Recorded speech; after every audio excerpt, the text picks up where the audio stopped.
Yeah, good afternoon, ma'am. Yeah, yeah, okay. Good afternoon, Dr. Basil. Good afternoon, Dr. Nasirul Haq. Good afternoon, Trijo sir. Dr. PD, Hello. Hello. Hello.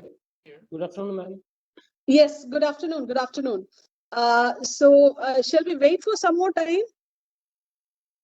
Yes, I think. Okay, ma'am. Yeah, okay. Maybe 5 minutes, right? Yeah, because the apart from the Sri Buddha College, who else is there from other mentee institutions? May I know? Anybody from Kannur University, from Vedavyasa, from TKM and Christ College? Fine, okay, let's anyway wait for 5 more minutes and then we will start. Basil sir, please excuse us. Okay, ma'am. No issues. No issues. Yeah, Okay. could you please welcome the gathering and start the session? Yeah. Right. Good afternoon, all. And actually, this is our one of the calendar activity plan for Mendy Institute, and actually, and today we have two eminent speakers for for the session today for the session to handle, and I think Dr. PD is going to introduce the speakers. So I welcome all of you to this platform for the Mentor Mentee program organized by NIT Calicut. And actually, recently we just, the physical visit is just going on. I think it's not yet finished. I think still going on. I hope you all had a wonderful session with our innovative ambassadors in your college, in your institute. So, okay, so Preeti, can you introduce our speakers today? Maybe for me. Actually, I don't have the. Um, Okay, thank you, Dr. Baiju. Yeah. Let us start with our session. The first session is by Dr. Basil Kuriachan. Dr. Basil is a faculty of Mechanical Engineering Department of NIT Calicut. He has completed his PhD also from NIT Calicut itself, and he has done his gained his expertise in the prototype development and additive manufacturing systems. So in this. These two sessions, in fact, the two sessions of this afternoon, we are going to concentrate on the prototype development basically. Dr. Basil will talk to you generally on the prototype development and more on additive manufacturing techniques for the prototype development. And the second session will be a little more practical oriented. Who is a practitioner, and the second person is a CEO of a company. Now, let's start with Dr. Basil with the essentials of prototype development, which will help you. Both the sessions will actually help our student innovators to think about materializing their ideas and how to go to the next stage from the idea stage. Okay, so thank you all for joining us. Handing over the platform to Dr. Basil. Basil sir, please. Yeah. Thank you, ma'am. And thank you, Baiju, sir. Uh, as Madam said, I'm a faculty in the Department of Mechanical Engineering, NIT Calicut. My today's topic is what I'm basically planning is introducing the various additive manufacturing processes. We can call it as rapid prototyping techniques, which is available in the market, both metal as well as non-metal parts. I belong to the Advanced Manufacturing Center. So here we do open to all. I mean, if you are interested to work with, you can surely approach us. So we are ready to extend our facilities for you all. So talking about my today's presentation, see, I'll be starting with an introduction, and I'll briefly introduce you the industrial revolution and the role of rapid prototyping in this industry 4.0.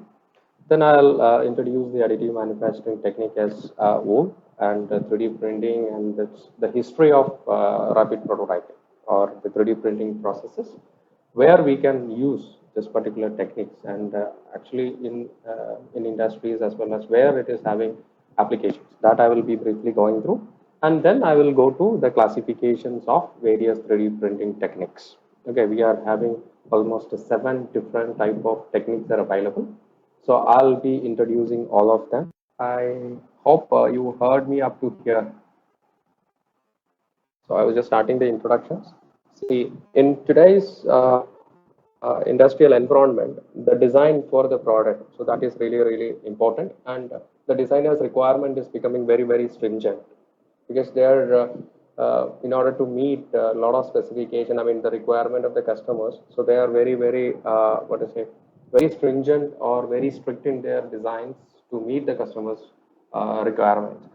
So in that case, the requirements can be in terms of extraordinary properties of the material. So for example, the mechanical properties like high strength, high heat resistance, high hardness or corrosion resistance, etc. Or the shape, the complexity of the component. Okay, sometimes they require a very complex contours on the product. That is like the turbine blade kind of things. The design is very complex, and sometimes the designers required very miniaturized features to improve the quality of the products, and also obviously the surface finishes and all etc., the geometries, etc. So in such way, the designers requirements are becoming very stringent every day. I mean, they are looking forward for more design spaces. I mean, they have to have a more design freedom. So many of the cases, what happens is the manufacturers, or the manufacturing engineers won't be able to meet this requirement of the design engineers. So that is very big problem which is existing in the practical industries. Okay. So now I would like to introduce you the industrial revolution. Okay, I will connect all this later. So in the industrial revolution, so if you look at it, so industry 1.0. Okay, so that is started in the end of 18th century with the first mechanical loom was introduced in 1784. And after that, we have this industry 2.0, so where we are having the first production lines that comes into the manufacturing industries. So that is considered as the beginning of the industry 2.0. Then we had industry 3.0. So that is the programmable logic controllers and CNC machines that comes into the industries. So that is considered as the third industrial revolution. And now everybody might have heard about this industry 4.0. Very frequently nowadays we are hearing it. So that is the present era where we are living. Okay, it is industry 4.0. So that is considered from the 2010 onwards. That is basically the involvement of cyber physical systems. Okay, so CPS, it's very much introduced into this. So if you look at this industry 4.0, this is the combination of many things. Okay, so out of this, in order to, if you look at here, see this additive manufacturing, that is one of the very important part of this industry 4.0, especially the manufacturing component we can say. So that is comes with this additive manufacturing. So once you have a design, so that we can feed into this additive manufacturing equipment, so that will give you the product. Okay, previously it was used for making the only the prototypes. Now we are even using this particular technology for making the real product. So additive manufacturing is one of the very important and unavoidable part of industry. We can say that this represents the manufacturing component in the industry 4.0. And when we look at a typical product life cycle, okay, or the product development, so we are having the design needs that we are basically getting from. So this is from where our product development starts. So you are having a design needs.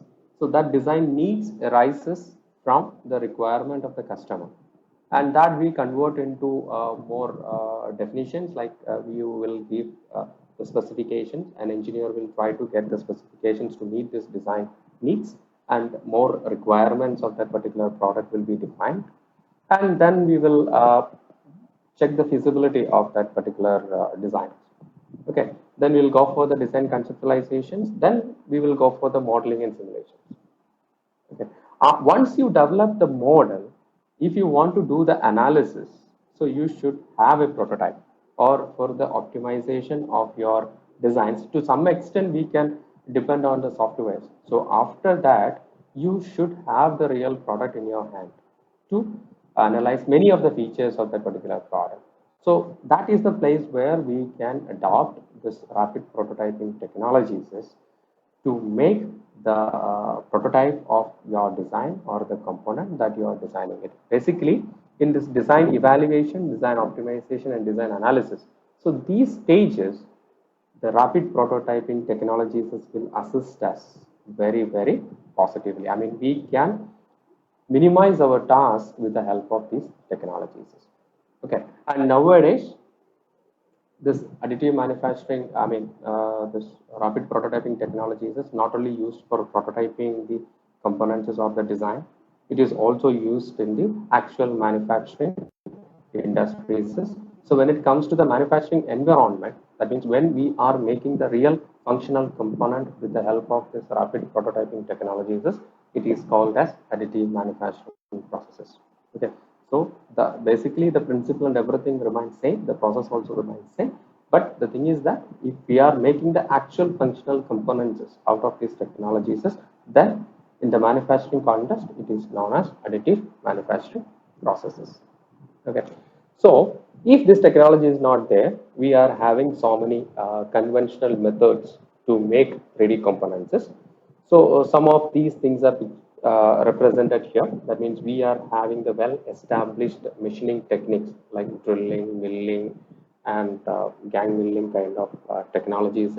Also some kind of surface treatment technologies like surface treatments, and also we are having casting technologies to make the primary shape of it. Okay, so this is the way we are making the conventionally a 3D component. So for that, as I told, the primary shaping techniques, we are having casting techniques, some molding methods are there, deformation methods, and powder methods are there. We can sinters the powders and we can get the 3D components, then composites forming, and some special methods where we are having our rapid prototyping included.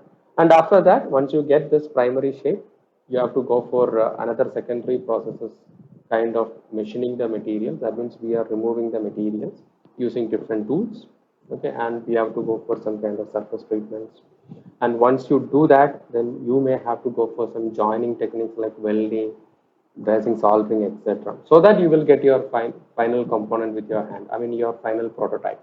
So these are the processes that we have to depend to make your prototype if 3D printing technologies are not available. So this involved lot of processes, not one process. We are having many processes. That is the primary shaping, then secondary, then goes for joining and assembly. Many things are there involved. Okay, this is time consuming, and also the investment that we have to make to develop the prototype is also very high. So this is the way we can make the two different components. The one way is you have to fully depend on the formative manufacturing technologies. So the other way, we are having the subtractive manufacturing processes. The formative manufacturing processes, what we do is we take an amount of material that is exactly required for your product, and then we do shape it. That means we will allow its material to flow from one form to the other form. Either we do heat it, or without heating also we do apply a required amount of forces so that the material can deform into different shapes. The advantage of this is there is no much material wastages in the case of formative manufacturing processes. When it comes to subtractive manufacturing processes, what we do is we do take a block of material, much a higher quantity of material you will take it, and we do remove the materials from it to get the 3D component out of it. I mean, we do remove the materials in the form of chips so that we will get the required shape out of it. So for that, we will be using milling, drilling, tanning, shaping, and many other finishing processes we use it. So one of the disadvantage of this process is there is a lot of material wastages. Okay. So this is the conventional way of making a 3D component or a prototype. Okay. So the alternative. So what was the alternative? That alternative was the 3D printing technology, which was recently developed. So that means in every 3D printing technology, this or a rapid prototyping technology, if you look at it, it works on one basic principle. That means we do have a digital model, which is developed with the help of softwares CAD softwares, computer aided design softwares, we do develop a particular model. Okay, so what we do is that particular model will be physically made by adding material layer by layer. Every 3D printing technologies which we are going to discuss, almost 7 technologies we will discuss. All these 7 technologies are based on this principle. We do have a digital model and we do make that particular model by adding layer by layer at a time. So this block diagram gives you a better understanding of this. We do have a 3D model which we are developing with the help of a computer software, and that we will convert it into STL files. That means we are converting that into a stereolithographic files. Then we go for slicing it. That means we will slice the complete model with the required layer thicknesses based on the capability of the processes or the technology which we are having. We do slice it. So the slicing thickness that will depends on the technology which you are going to use. Okay, that we will slice it into number of layers, maybe 1000 or 2000 or 2500 layers. We will slice it, and then we generate the geometric chords, G chords for each and every layers. Okay, in each and every layers and for each and every positions, we will generate the G chords. Okay, so for making the positioning of the printing head, basically. So till here, the technology or the process is same for all the printing technologies. So from there onwards, once the G code is generated, that we are giving into the 3D printer. So the 3D printer is working with different kind of technologies. So depending upon the technology, the positioning of or the movement of the machine or the components inside the machine, that will vary. So till here, everything is same. Okay. And when we talk about this 3D printing technologies, so even in my talk also till now, I have used various names. 3D printing I used, rapid prototyping I used, sometimes I used additive manufacturing. The same technology is known in different names in different industries or in different parts of the world. And ASTM has taken some initiatives very recently to make a common name for all these technologies based on this particular principle. That means if you are having a digital model, and from there if you are making a physical component with the help of adding layer by layer. So all these kind of principle, all the processes which is following this principle is grouped into one name, that is called additive manufacturing according to the ASTM 52900 standards. Okay, so where we are adding the materials by layer from a 3D model. Okay, so this is called as additive manufacturing processes.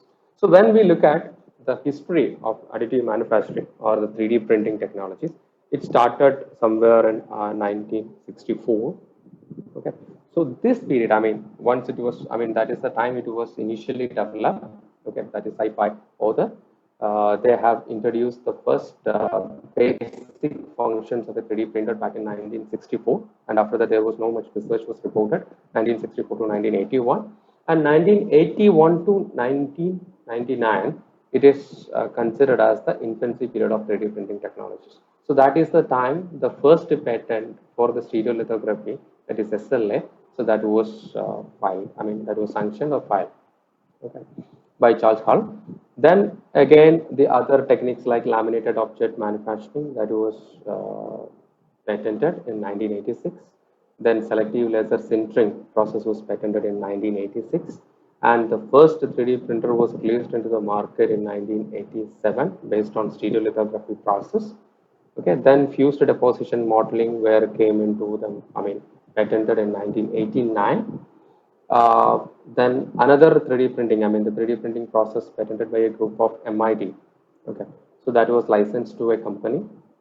Then this was happening. Okay, then in 90s and 2020s, the 3D printing technologies were released, including FDM by the Stratasys companies. So one of the major players in the market nowadays. They are dealing with this 3D printing technologies now. Then SLS by 3D systems.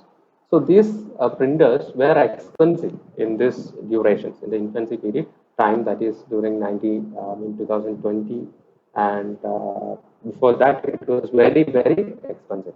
Okay. And it was used only for prototyping, not for making the real components. And after that, since 1999 to 2010, it was considered as the adolescent period.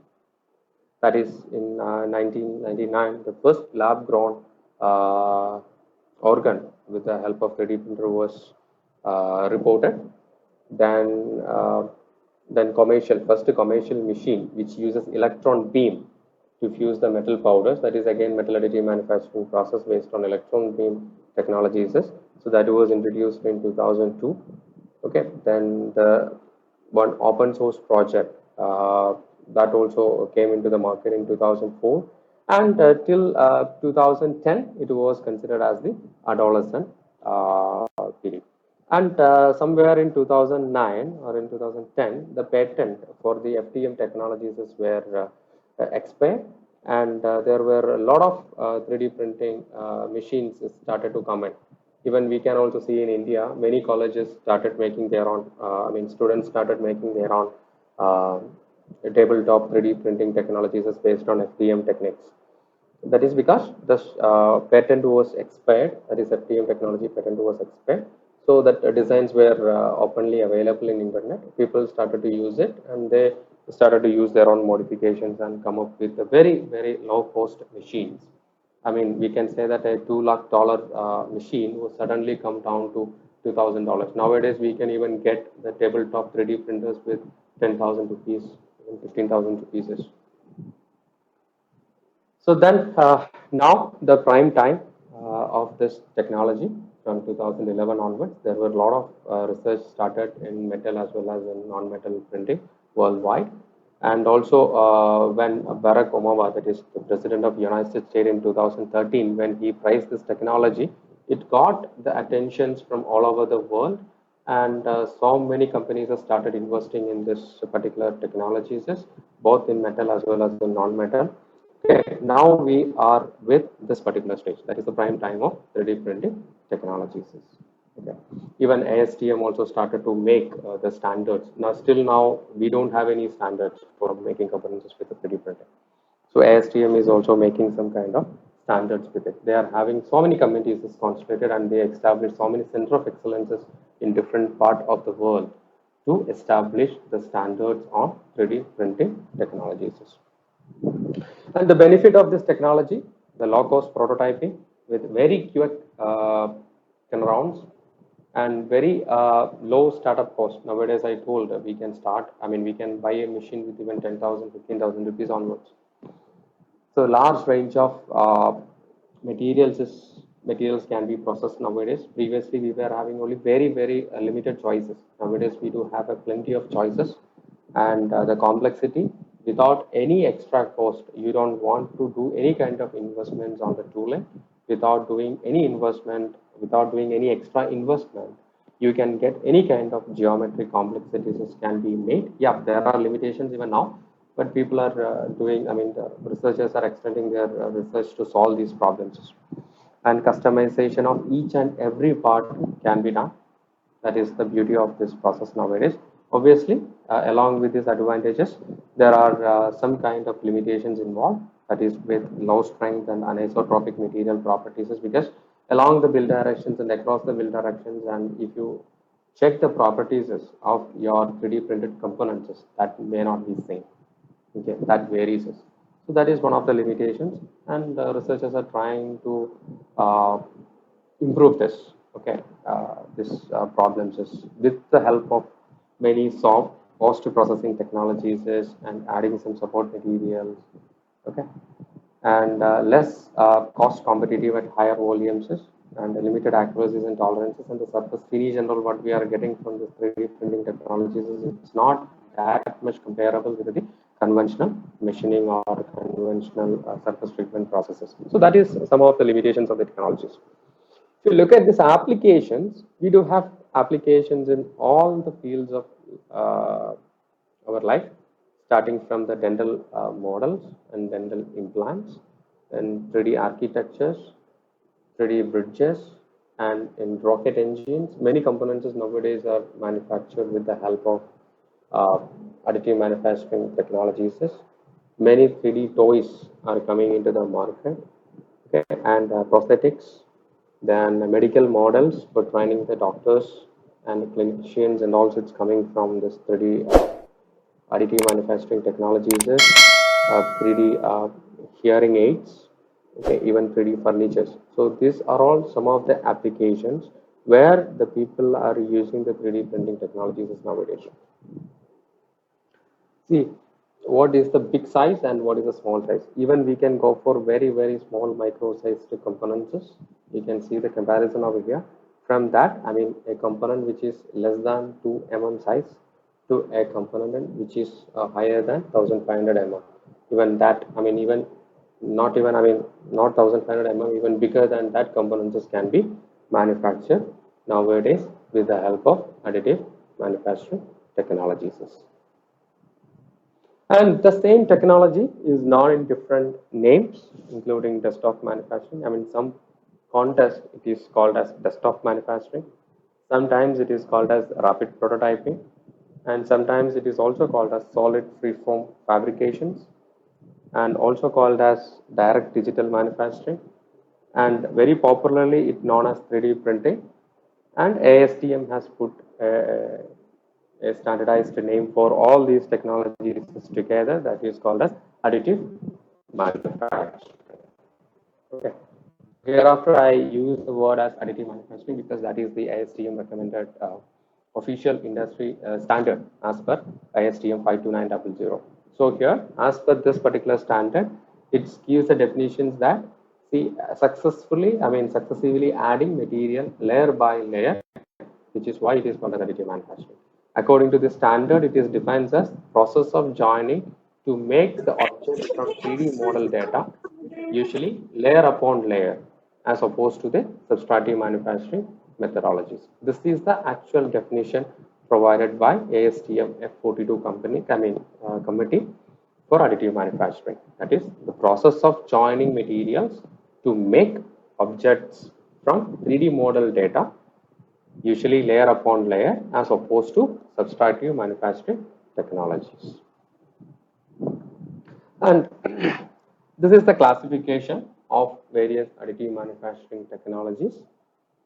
Almost all the 7 technologies are listed over here, and the major technologies is available under these classifications. I mean, the major processes, 7 processes. Out of the 7 processes itself, we are having various classifications of the technologies and what kind of material it can be processed. That you can see in this kind of layer. And the next layer, the major companies, okay, or major industries manufacturing such technologies or such kind of machines into the market. So that can also be seen over here. So when we talk about these classifications, the first classification I would say is the Watt polymerization. Okay, Watt polymerization you can see. So that is one of the major technology in additive manufacturing processes. Then we are having material extrusion. Then we do have material jetting. Then we are having binder jetting. Then we are having powder bed fusion. Okay, so this can be used for both metal as well as non-metals. Then we are having direct energy deposition, then sheet laminations. These are the 7 technologies that is comes under the additive manufacturing processes. We will see these 7 technologies is how the working principles of how each processes works. Okay, so that I will give you a brief introduction about all these 7 technologies. So let's start with the Watt polymerization. It is also called as the stereolithography and digital light processing. Okay, so this is an additive manufacturing that belongs to the Watt polymerization family. Okay, so here an object is created by selectively curing a polymer resin layer by layer with the help of an UV light or a laser beam. Okay. And the material used here has to be a photosensitive thermoset polymers. Okay, that is in the form of a liquid. This technology, this is the first printing technology. This is the first printing technology, okay, that is patented in the year 1986. You might have seen in the infancy period. That is why even that file format is even in the name of SLA, that is stereolithography files. Okay, it is still in the name of this particular technology.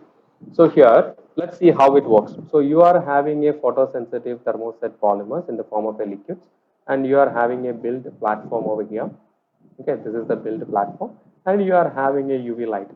Okay, so with the help of some optics, it is focused to. And here you are having the technology uses to deflect these beams according to your G codes from your software based on the slices. Okay, we will be able to put this particular beam into the bottom surface anyway. Okay, that technology we are having, it can be moved. So what happens is, so the build platform will be dipped into this photosensitive thermoset polymers, and this dipping, I mean, that has to be equal to the layer thicknesses of your slicing softwares. According to the softwares, how much is the layer thickness, that much only we will put it inside the build platform will be put it inside the thermoset polymers. Okay, and after that, what we do is we make sure that this particular UV light is going to the each and every points where you wanted the material, and wherever this UV lights are hitting, in that particular locations, this UV lights selectively curing this polymer results. And once that particular layer is enough cured, what we do is we lift this particular build platform equal to one layer of your layer thickness. Again, the same process repeats. The UV light will go to the each and every positions wherever you wanted the material to be deposited. Again, the material will get cured over there. And similar way, we keep lifting your build platform. So you can see that the build platform is keep going up, and this laser beam is also scanning the entire bottom surfaces. And finally, we will get a particular material, I mean the particular component according to the drawing or according to the model. We will be able to get it sticked onto the build platform. Okay, so this is how the wide polymerization techniques or the stereolithography technique works. So you can see here that is the same explanation. Okay, the whatever I have explained, I'm not going into the details of this. That is, the first of all, what we are doing is the build platform is first position in the tank of the liquid photopolymer at a distance of one layer of height, and after that we are we are scanning the entire bottom surfaces with the UV light, and once the material is cured, we are lifting it up. Then again we are scanning the entire surfaces with the UV light and keep lifting it. Finally, we are getting the component out of it. And so this is how the photosensitive, this wide polymerization techniques works. And what happens, when we are putting this lights into it, that means a liquid resin is solidified through a process called a photopolymerization. So here you can see that it is the liquid photopolymer that will be having a lot of monomers and photoinitiators, and when the UV light is given, it will make during the curing time we will be getting like a lot of cross-linked chains. Okay, so that will forms and you will get the solid, very strong, unbreakable bonds between each other, and we will be getting the solid component out of it. That is how it works. And we are having variety of materials can be applied over there. Many kind of resins can be used. All these you can see that. And obviously there are some kind of advantages as well as the disadvantages for this process, because this is the very first process that is developed, and even it is using in industries for making components. Okay, some of the advantages is that high accuracies, okay, and smooth surfaces can be produced, and large range of materials. Okay, materials can be different kind of materials can be used in this. And disadvantage is that many times the curing may not be uniform all over the surfaces. Okay, that is one of the problems. The curing may not be happens. If the curing is not uniform throughout the layers or throughout the bottom surfaces, you will get a lot of porous structures. Okay. Uh, Relatively brittle parts we are getting, and degrade with exposure to sunlight, and removal of support marks is required. I mean, one of the major difficulties is with almost all kind of 3D printing technologies is that we have to remove some of the support structures. Okay, that I will explain with the help of diagrams in the coming slides. And see here, to improve the strength of this particular components is whatever we made, what we do is we do use post curing techniques. So the component, we don't directly use it. After that, we will put it in a UV chamber where we will give the curing. I mean, we will have enough UV lights. We will give enough UV lights to the component, and we will make sure that almost all the resins are getting cured. Okay. So we have to give some time for curing with the help of UV light. So that is one of the post processing is required. That is the disadvantage of this process. And another one is the material extrusion. In the material extrusion, one of the very commonly or one of the very popular technologies is FDM, that is fused deposition modeling. Okay. Here, the material is selectively dispensed through a nozzle or an orifice. So here in this diagram, you can see that. See, we are having extrusion nozzles here. Here you can see that.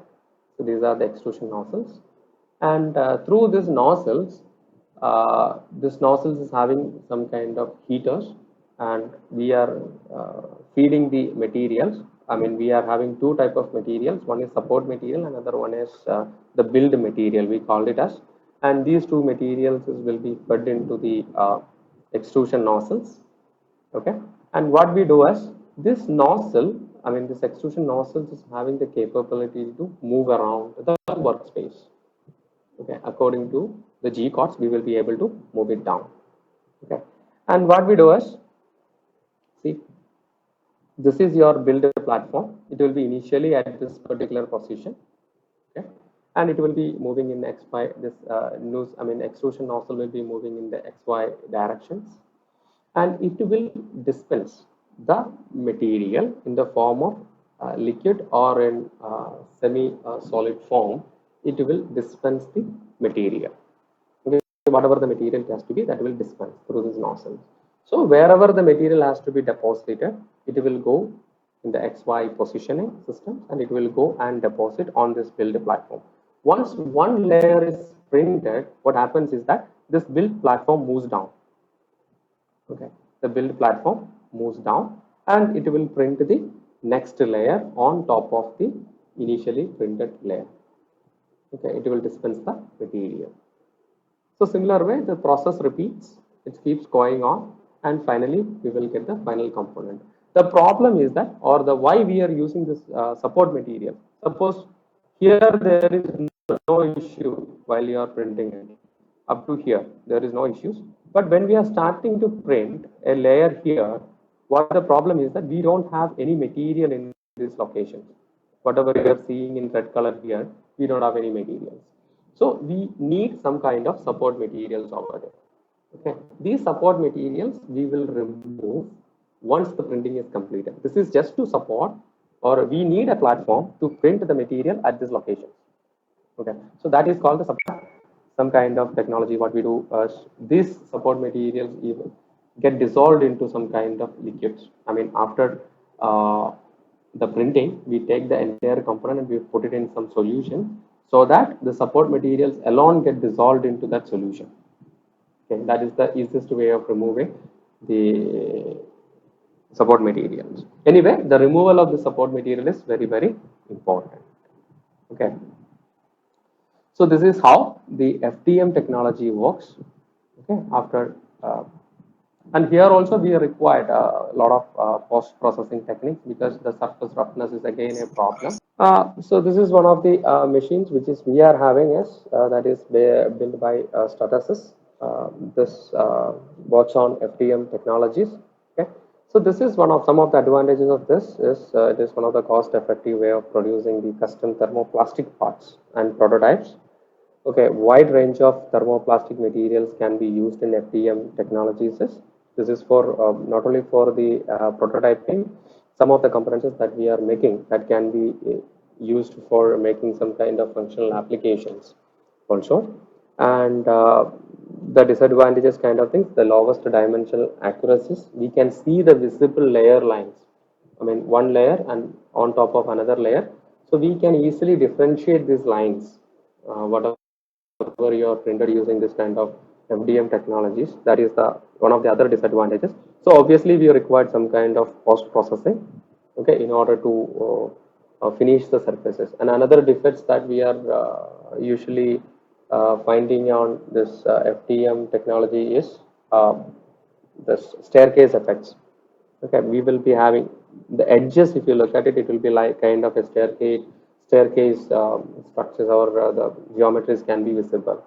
So these things has to be removed with the help of post machining or post processing technologies. Okay.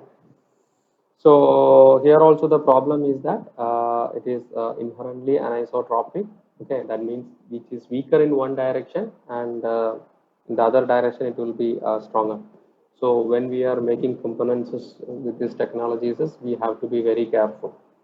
Okay? And the functional and which direction you are applying the load and all these things are very, very important.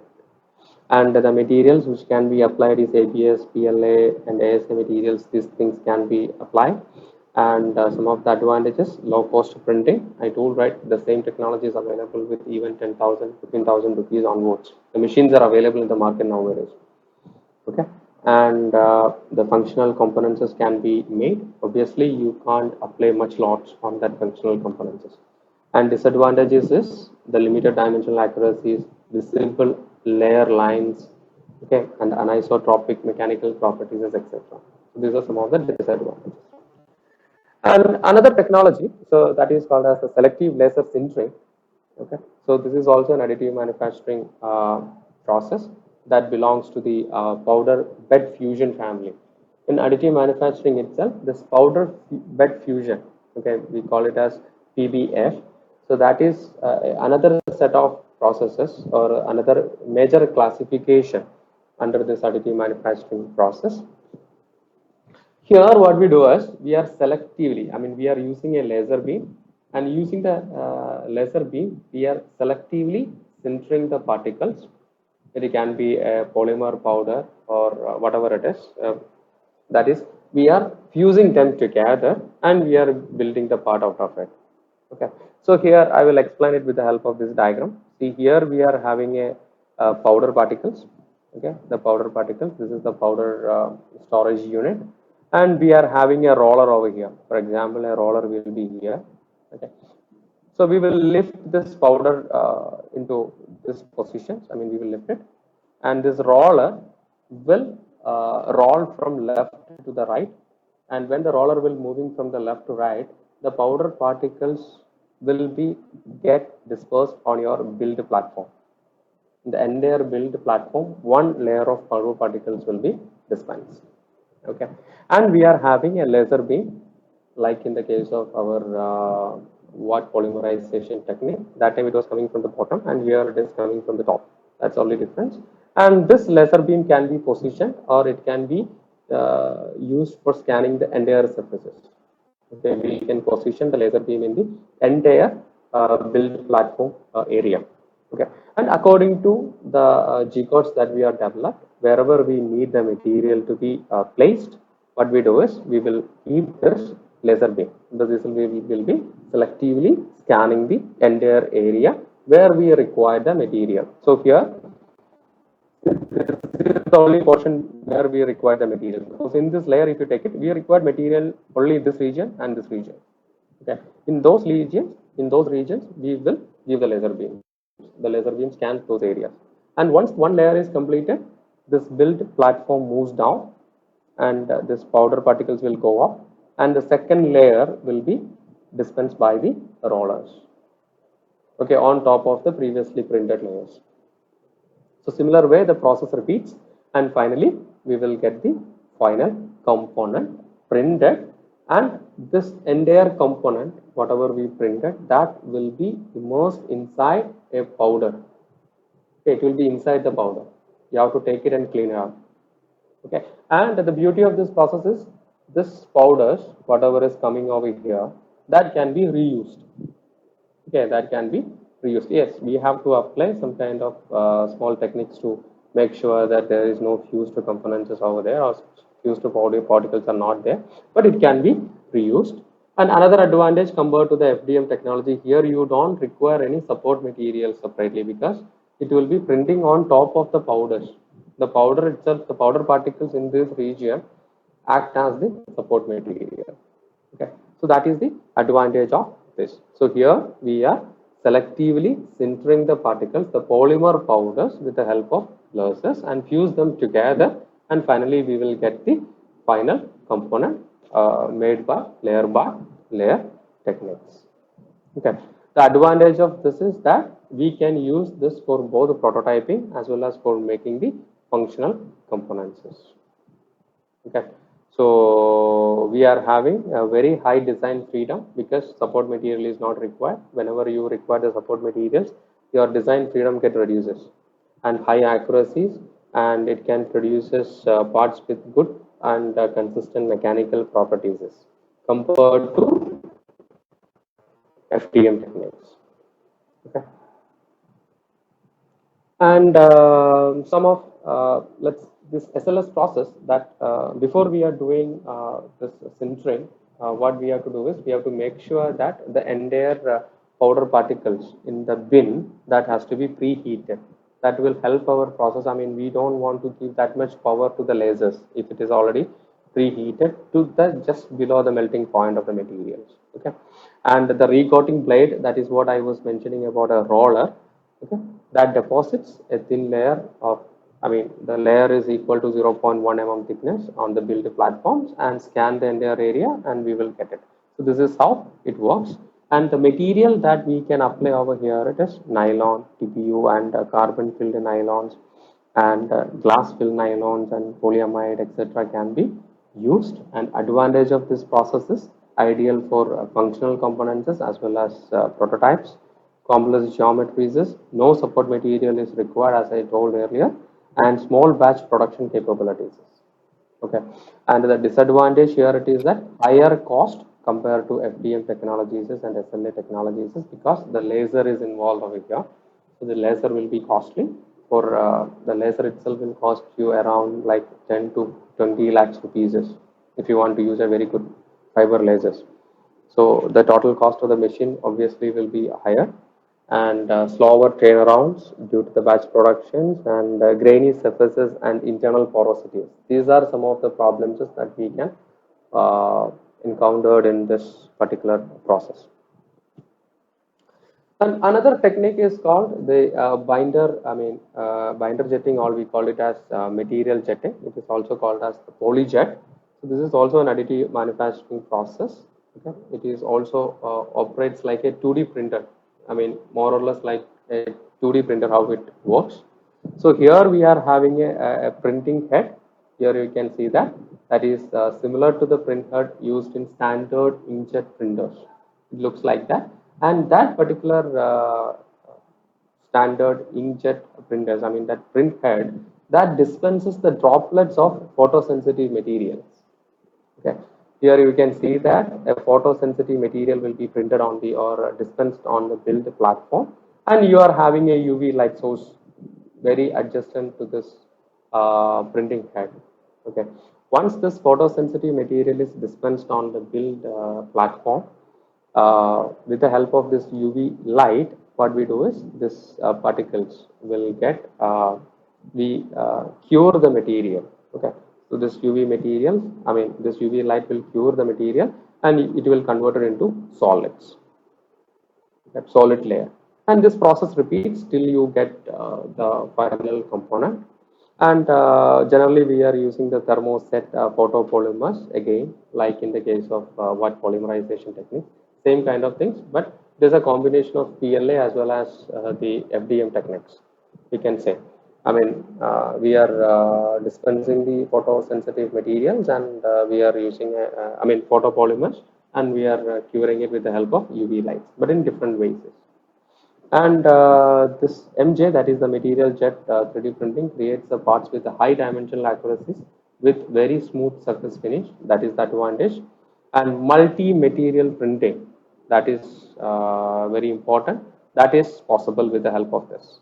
Okay, multi-material printing. That means we have to use more than one printing heads.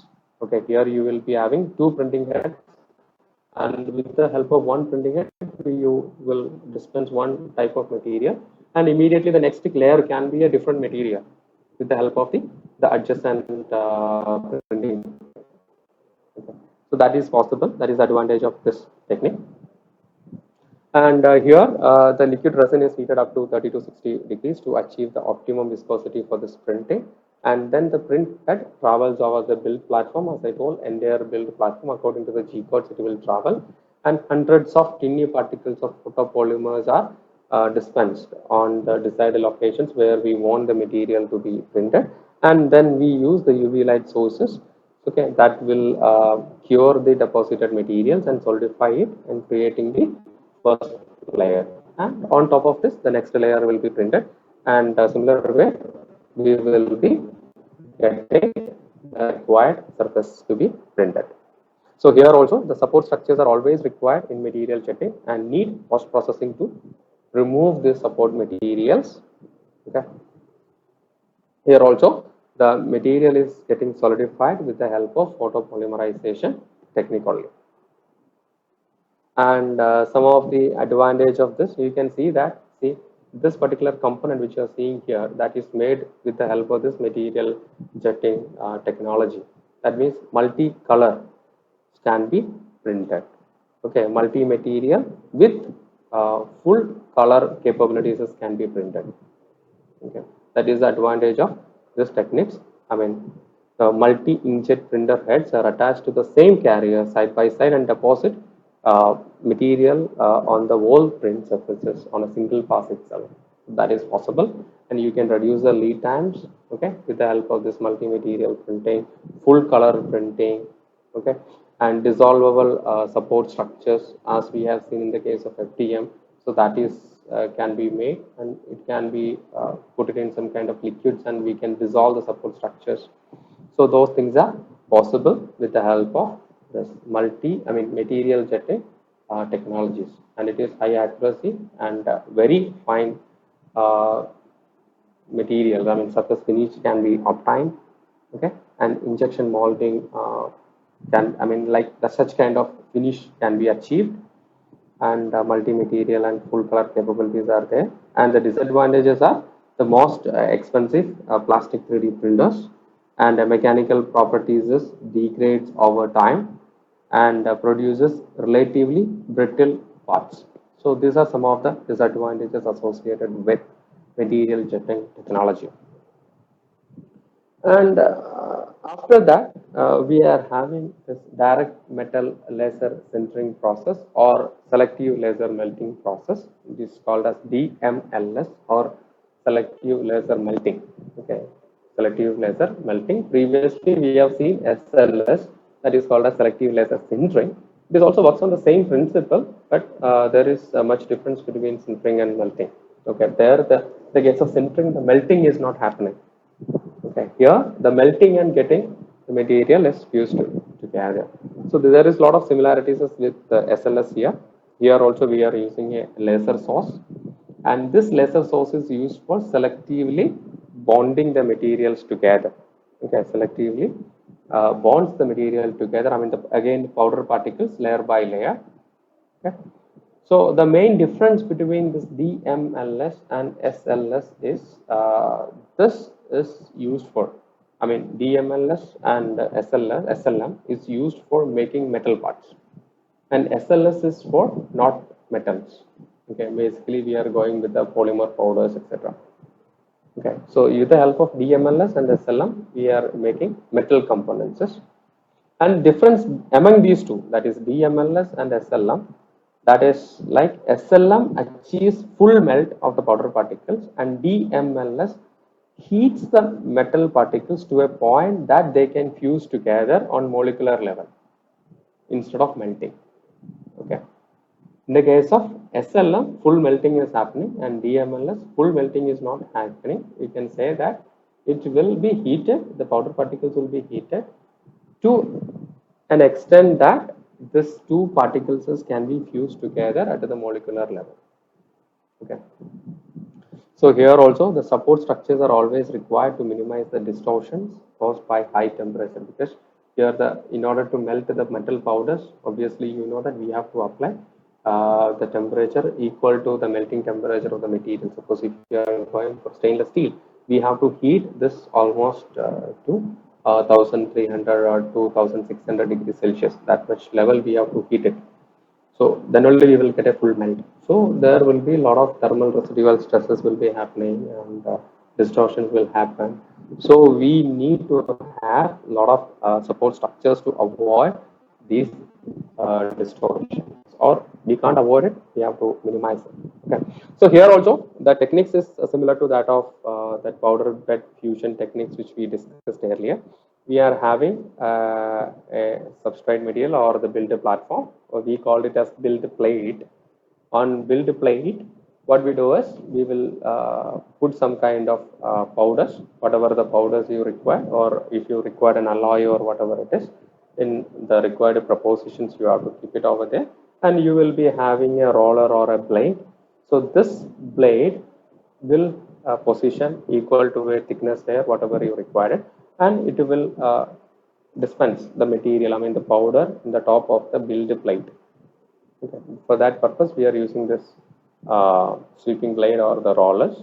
And once the material is dispensed on the entire build platform or the build plate, we use this laser techniques or the scanning strategies, and we do scan the entire surfaces of the build plate with the help of this laser, so that the material will get melted and fused wherever you require the solid materials presence. Okay. So that's happening, and that's how we are getting the solid components. So once one layer is printed, we are lifting, I mean we are giving one more layer of powders on top of it, and then we scan the entire surfaces, and we do get the solid layers on top of it, and finally we will get the components. So here also we are having I mean varieties of materials can be printed, like stainless steel, aluminum, titanium alloys, even Inconel and margining steel. So these kind of varieties of materials can be used nowadays. And in case if your material is highly reactive, for example, aluminum is highly reactive, I mean reactive with atmospheric air, and it forms a lot of oxides, including titanium also. Titanium oxides may form, aluminum oxides may form. Every layer it will form. So in order to avoid this, you can print this in the presence of an inert gas, and we can minimize the oxidations and all these kind of things. And if your material is not highly reactive with atmospheric air, you don't want to use the inert gas environment and all. Okay. And advantage of this is again the high complex and topology optimized metal parts can be made, and excellent material properties that we can achieve, and this printed components can be directly used in engineering applications. Okay. So at the same time, we are having some kind of disadvantages as well. That is most expensive plastic 3D printing process. Okay. Plastic, I mean, in the sense, not plastic, I mean, that is a typographical error. It is a expensive one. Okay, not plastic, a metal 3D printing technology. It is expensive. One machine will cost you around 5 crores to 6 crore rupees. Obviously, the printed components also will cost accordingly. And mechanical properties is, yes, that is not uniform in all the directions. That again, you have to minimize it. Okay. So that is some of the disadvantages of that. And another technology that we are having is the binder jetting. Okay. So here also what we are doing is, it is the combination of material jetting kind of technology and powder bed fusion. It's a combination kind of thing. So what we do is, we do have a print head over here. Using this print head, we are dispensing or selectively depositing the binders, some kind of binding materials, on top of, on top of your build platform, and with the help of the sweeping blade or the rollers, we do dispense one layer of material on top of this particular binders, and this binders will fuse, help to generate a bond between these powder particles. Okay. So similar way, once the enough bonds are established between the side by side powder particles with the help of this binders, on top of this we again selectively dispense the binders, and again we deposit the material on top of it, and there will be a bonding between the powder particles between the across the layers. Okay. So you will get a solid powder component over there. A solid component made out of powders. So here we are not applying any lasers or any kind of energies or electron beam or anything. Instead of that, we are using the binders, and these binders will bond together the powder particles. And the build platform keeps going down, and again we are dispensing the selectively depositing the binders, and on top of it we are putting the powders. Okay, and finally we will get the component. Again, this particular component also will be completely immersed in, submerged in a powder bed, we can say, in that, and you have to take it and you have to clean it up, and you can use it as a component. This is how this binder jetting technology works. The material is commonly used here is in this binder jetting are metals can be used, sands can be used, and ceramics can be used.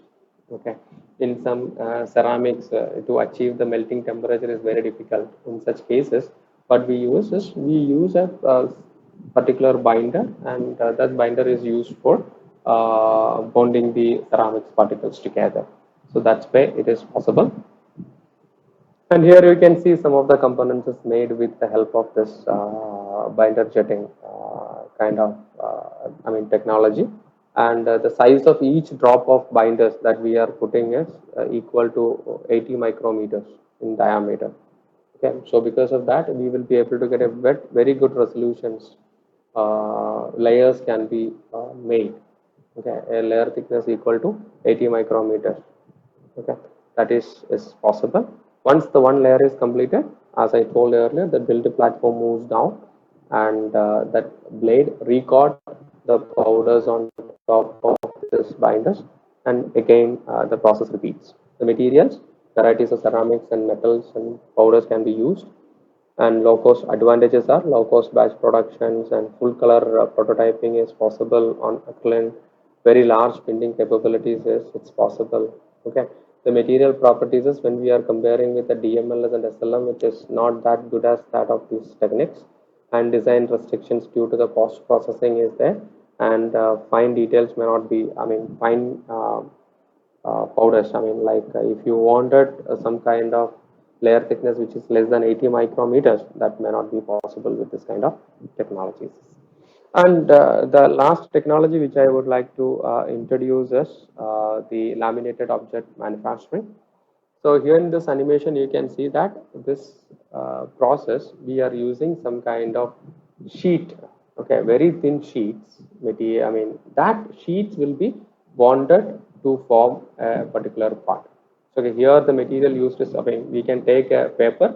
So one layer will be one paper kind of things, and what we are doing is one adhesive materials will be printed on top of it, and then we put the build platform down, and the next paper will come on top of it, and adhesive particles, adhesive material will be dispensed on top of it, and the build platform moves down, and the next layer will come on top of it.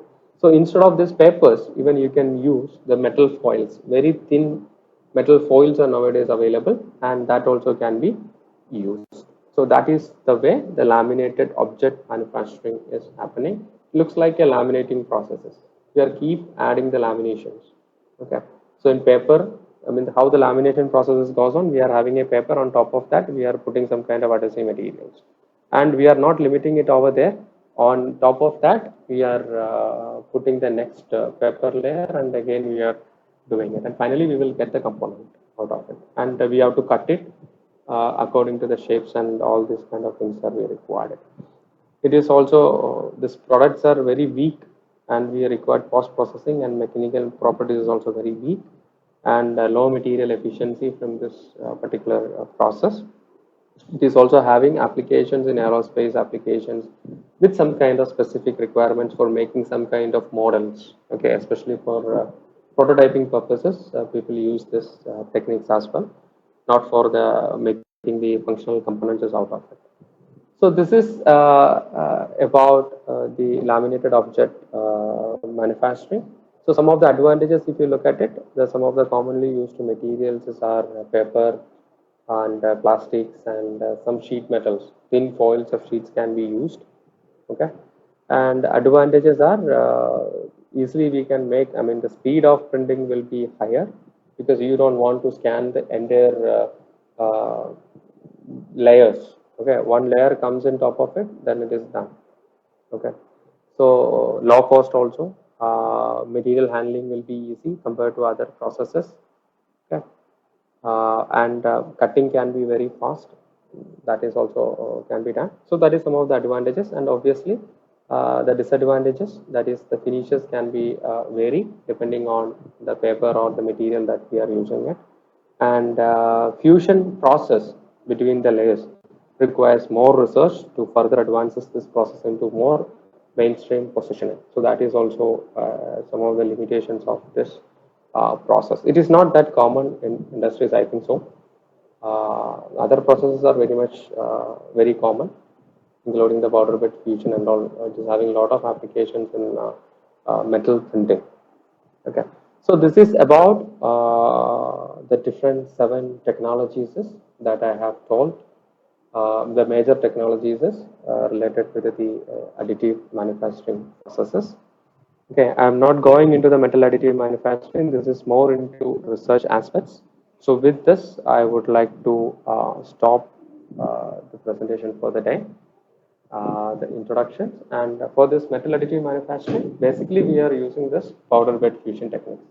Okay, especially this BMLS and SLM technologies are used for that. Okay. I'm not going into the research aspects of that. So with this, I would like to wind up for the day. These are some of the references I have used for it. And with this, if you are having any queries related to it, I'm happy to answer some of them. Thank you very much, Dr. Basil, for that extensive, description of what is, the different technologies used for the prototype development. Audience, any questions from your side? Hello, sir. Yes, yes, Hello, yes. sir. I'm audible. Yes, yes, yes. You are audible. Yes. Okay. You have mentioned some. Which one will be the cheapest if we want? Trijo, you are not audible. Your voice is breaking in between. I'm not hearing you properly. So, Prijo, if Okay, I will you type talk in about the maybe chat you box, can sir. type there. Yeah. The texture query. So maybe then. I think you were saying that which one is cheaper among these, right? Yeah, which one is the cheapest, sir? In my point of view, I would say that FDM is cheaper because with even 10,000 rupees, you are able to buy a printer nowadays from the market. Desktop printers are available in the market, even with the 10,000 rupees, 10 to 15,000 rupees. Yeah, obviously the accuracies and other kind of things depends, but we can get it with even with the 10,000 rupees.